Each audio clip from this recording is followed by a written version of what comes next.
বাংলাদেশের মেসি ভক্তরা এবার বলতেই পারেন এই দেশে আর্জেন্টাইন কিংবদন্তির আশাটাই বেশ রাজসিক ও সম্মানজনক ছিল। পাশের দেশ ভারতে 12,000-এর টিকিটে মেসির বদলে ভক্তদের বরং দেখতে হলো নিজেদের নায়িকা শুভশ্রীকেই, সাথে স্টেডিয়ামেই চলল ভাঙচুর, এমনকি গ্রেপ্তারের মতো ঘটনা ঘটেছে, তাও কিনা প্রধান আয়োজকই।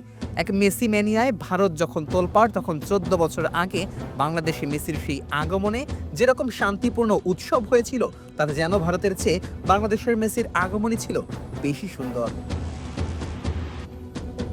অন্তত কলকাতায় যা ঘটলো তারপর এই দাবি আর আবেগের নয়, নিতান্তই বাস্তব। 2011 সালে ঢাকায় মেসির আগমনে হয়নি কোনো ভাঙচুর, ছিল না কোনো হতাশা, বরং মাঠে মেসির খেলা দেখে তৃপ্তির ঢেকুর তুলেছিল বাংলাদেশের মেসি ভক্তরা, যেখানে কলকাতায় গল্পটা হলো একদম উল্টো।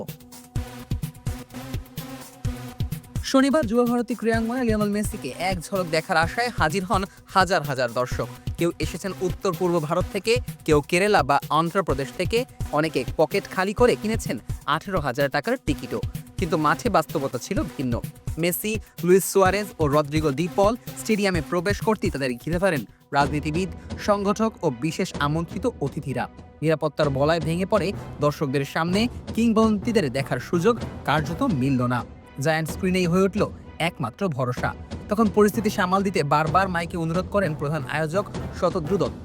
তিনি বলে ওঠেন, মানুষ অনেক টাকা দিয়ে এসেছে, দয়া করে মেসির চারপাশটা ফাঁকা করুন।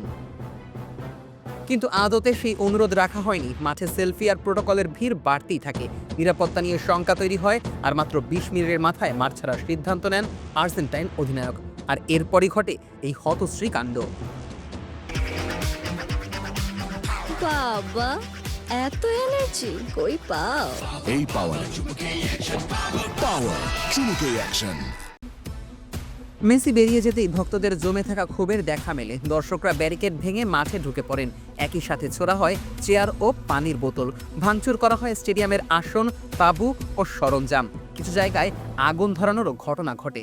পরিস্থিতি সামাল দিতে পুলিশকে লাঠিচার্জ করতে হয়, আহত হন একাধিক পুলিশ সদস্য। অর্থাৎ যে দিনটি ফুটবলের উৎসব হওয়ার কথা ছিল, সেটি রূপ নেয় আতঙ্ক আর বিশৃঙ্খলায়। এই ঘটনার কয়েক ঘন্টা পর পশ্চিমবঙ্গ পুলিশের ডিজি জানান, পুরো ঘটনার তদন্ত শুরু হয়েছে এবং ইন্ডিয়া গো ট্যুরের প্রধান আয়োজক শতদ্রু দত্তকে আটক করে পরে গ্রেফতার করা হয়েছে। পুলিশের ভাষায়, এই চরম অব্যবস্থাপনার দায় এড়ানোর সুযোগ নেই। ভারতীয় মিডিয়ার সূত্র জানায়, আয়োজকদের পক্ষ থেকে টিকিটের টাকা ফেরতের লিখিত আশ্বাস দেওয়া হয়েছে, যদিও কবে ও কিভাবে সেই রিফান্ড দেওয়া হবে তা এখনও অনিশ্চিত। এদিকে ঘটনার পর পশ্চিমবঙ্গের মুখ্যমন্ত্রী মমতা বন্দ্যোপাধ্যায় সামাজিক মাধ্যমে প্রকাশ্যে ক্ষমা চান। তিনি লেখেন, যুব ভারতীতে যা ঘটেছে তাতে তিনি মর্মাহত এবং লিওনেল মেসি ও ক্রীড়াপ্রেমীদের কাছে আন্তরিকভাবে দুঃখ প্রকাশ করেছেন।